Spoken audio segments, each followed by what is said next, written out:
오늘 하나님께서 우리에게 주시는 말씀은 누가복음 13장 31절부터 35절입니다. 누가복음 13장 31절부터 35절 함께 읽습니다. 곧 그때에 어떤 바리새인들이 나와서 이르되 나가서 여기를 떠나소서 헤롯이 당신을 죽이고자 하나이다. 이르시되 너희는 가서 저 여우에게 이르되 오늘과 내일은 내가 귀신을 쫓아내며 병을 고치다가 제3일에는 완전하여지리라 하라. 그러나 오늘과 내일과 모레는 내가 갈 길을 가야 하리니 선지자가 예루살렘 밖에서는 죽는 법이 없느니라.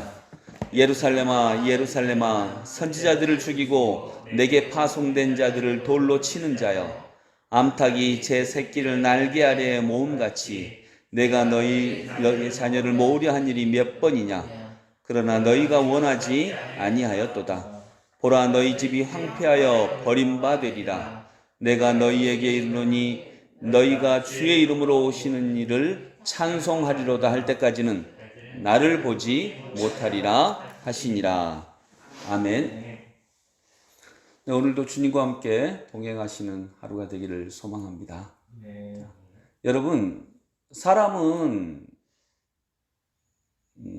나무로 따지면요, 하나님께서 사람에게 나무가 되라고 하셨다면 하나님은 사람을 나무의 씨앗으로 주셨을까요? 나무로 주셨을까요? 예, 우리가 또 알기는 참 여수같이 잘 안다고 하는 것처럼, 그러니까 하나님은 우리를 씨앗으로 주셨어요. 근데 이제 여기에 인간의 갈등이 있어요. 또 여기에 인간의 축복이 있고요. 오늘 31절 보니까 곧 그때에 어떤 바리새인들이 나와서 이르되 나가서 여기를 떠나소서 헤롯이 당신을 죽이고자 하나이다. 여러분, 우리가 그리스도를 믿으려고 할 때, 또는 우리가 어떤 씨앗에서 나무가 되려고 할 때 세상은 우리를 죽이려고 합니다. 우리에게 때로는 죽음을 요구합니다. 근데 놀랍게도 우리에게 죽음을 요구하는 분 중에 한 분이 그리스도라고 하는 것입니다. 또 실은 우리의 현실 속에서 우리를 죽이는 자들이 누구냐면 우리의 자녀들이기도 해요. 다시 말하면 우리가 사랑하는 사람들이기도 합니다. 헤롯이 당신을 죽이고자 하나이다. 그런데 이 죽음은 헤롯이 어떻게 예수를 죽입니까? 그건 말이 안 됩니다. 사람들이 볼 때에는, 바리새인들이 볼 때에는 헤롯이 예수를 죽이려고 한다라고 하는 것이지만 주님은 압니다. 아버지가 나를 십자가로 옮기려고 하시는구나 라고 하는 걸 압니다. 여러분, 이것이 보는 자와 보지 못하는 자의 차이이기도 한 것입니다. 이르시되 너희는 가서 저 여우에게 이르되 오늘과 내일은 내가 귀신을 쫓아내며 병을 고치다가 제3일에는 완전하여 지리라. 자, 여러분, 우리가 기억해야 되는 게 있습니다. 우리는 아까 씨앗이라 그랬는데, 씨앗은 나무를 볼 수 있나요? 자기 안에 있는 나무를 볼 수 있나요?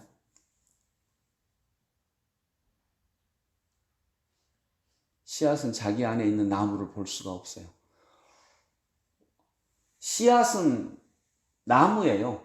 여러분, 그렇죠? 씨앗은 나무예요. 어떻게 해야 됐을 때? 땅에 묻혔을 때. 이게 씨앗에게는 죽음이에요. 무슨 얘기냐? 씨앗이 죽어야 나무가 태어납니다.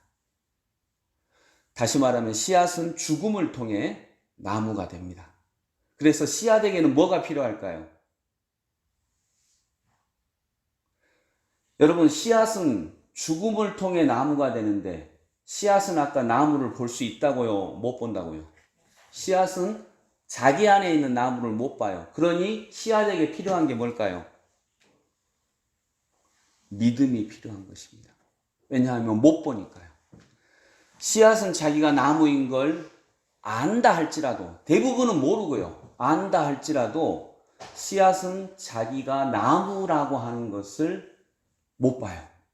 자기 안에 있는 나무를 볼 수가 없습니다. 그렇기 때문에 씨앗에게 절대적으로 필요한 게 믿음이라는 것입니다. 여러분, 씨앗의 죽음은 나무의 탄생입니다. 씨앗은 결코 나무와 만날 수 없습니다. 인간은 결코 하나님과 만나기가 어렵죠.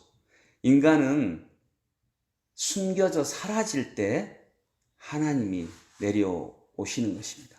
하나님이 드디어 태초부터 계셨던 하나님이 보이는 것입니다. 여러분, 그러니 씨앗에게 진짜 필요한 건 믿음이죠. 씨앗은 내가 나무가 될 거야 라고 하는 믿음이 있어야 심겨질 수 있는 것입니다. 여러분, 이것을 뭐라고 하죠? 신앙의 도약입니다.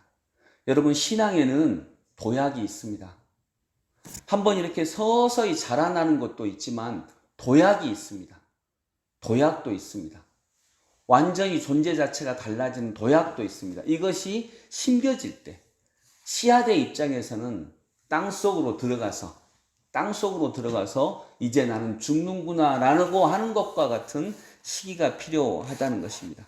그래서 우리 주님은 십자가에서 쓰러지셨고, 그러시면서 그냥 쓰러지시기만 하시는 게 아니라 이제 내가 다 이루었다라고 말씀하시는 것입니다. 그리고 30배, 60배, 100배의 결실로 실제로 나타납니다. 여러분, 믿음은요, 뜨거운 열정으로 흔들림이 하나도 없는 것이 아니라 믿음은 흔들리면서 묻히는 것입니다. 어떻게 내가 묻히는데 흔들리지 않을 수 있겠습니까? 당연히 흔들리죠. 흔들리면서 여러분, 확신이 확 차서 나는 절대 안 죽어 하고 묻히는 게 믿음이 있는 건가요? 흔들리지만 그래도 말씀을 믿고 묻히는 게 믿음이 더 좋은 건가요? 둘 다 좋아요. 둘 다 좋은데 인간은 흔들리면서 묻힐 수밖에 없어요. 어떻게 인간이 흔들리지 않을 수 있겠어요? 인간은 흔들리면서도 말씀을 붙잡고 묻히는 거죠. 그 순간 우리 주님도 흔들렸는데, 주님, 하나님 아버지, 가능하시다면 이 잔을 내게서 옮겨주세요. 그러나 내 뜻대로 마시고 아버지 뜻대로 해주세요. 이때 예수는 죽었어요. 그리고 그리스도는 태어나셨습니다. 이것이 신앙의 도약이죠. 그래서 주님은 오늘과 내일과 모레는 내가 갈 길을 가야 하리니 선지자는 예루살렘 밖에서는 죽는 법이 없느니라. 예루살렘아 예루살렘아 선지자들을 죽이고 내게 파송된 자들을, 그러니까 예수님 이전에 선지자들도 죽였어요. 내게 파송된 자들을 돌로 치는 자야, 암탉이 제 새끼를 날개 아래 모음같이 내가 너희의 자녀를 모으라 한 일이 몇 번이냐. 그러나 너희가 원하지 아니하였도다. 보통의 사람들, 이전의 유대인들은 씨앗이 나무가 되는 과정에서 묻히는 걸 허락하지 않았다는 거죠. 오히려 그걸 요구하는 선지자들을 죽였다는 것입니다. 보라, 너희 집이 황폐하여 버림받으리라. 여러분, 씨앗이 죽지 아니하면 30배, 60배, 100배의 결실을 맺을 수 없죠. 그러니 황폐해집니다. 내가 너희에게 이르노니 너희가 주의 이름으로 오시는 이를 찬송하리라 할 때까지는 나를 보지 못하리라. 정말 안 보여요. 씨앗은 나무를 볼 수가 없습니다. 절대 안 보입니다. 그러나 씨앗이 묻혔을 때 드디어 씨앗은 어둠을 보고 동시에 나무를 봅니다. 그리고 놀라운 결실을 맺는 거죠. 이것이 신앙의 도약입니다. 정리하자면 여러분,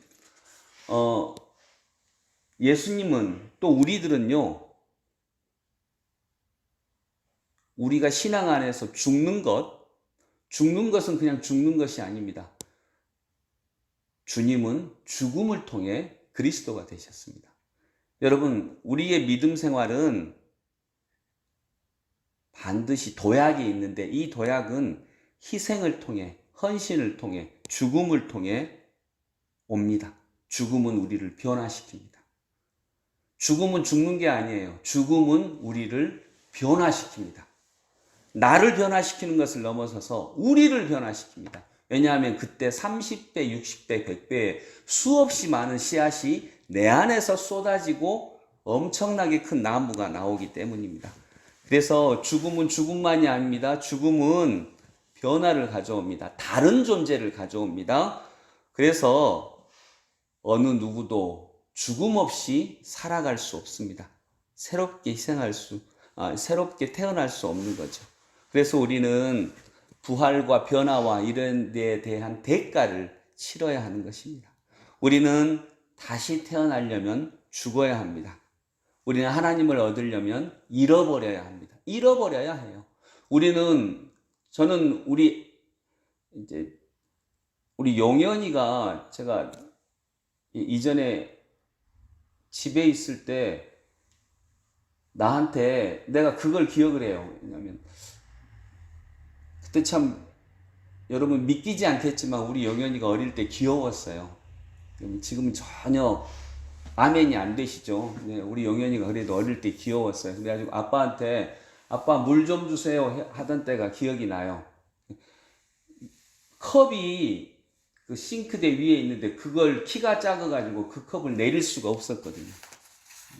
근데 그래서 제가 내려줬는데 어느 날은 훌쩍 뛰어서 컵을 빼더라고요. 그래가지고 정수기에서 이렇게 물을 해서 먹었어요. 지금은 저보다 더 커요. 근데 그 용현이가 지금은 저보다 더 크고 저보다 더 힘이 세는데 용현이 안에 저의 젊음이 있어요. 저의 젊음이 없었다면 용현이가 지금 저보다 더 클 수 없죠. 저희 아버지는요, 지금 잘 걷지도 못하세요.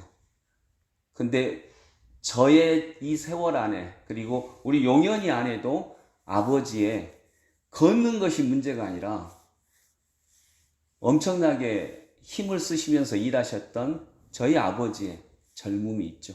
여러분, 우리 세 명이 이렇게 용현이, 저 아버지 하면 우리 아버지가 제일 작습니다.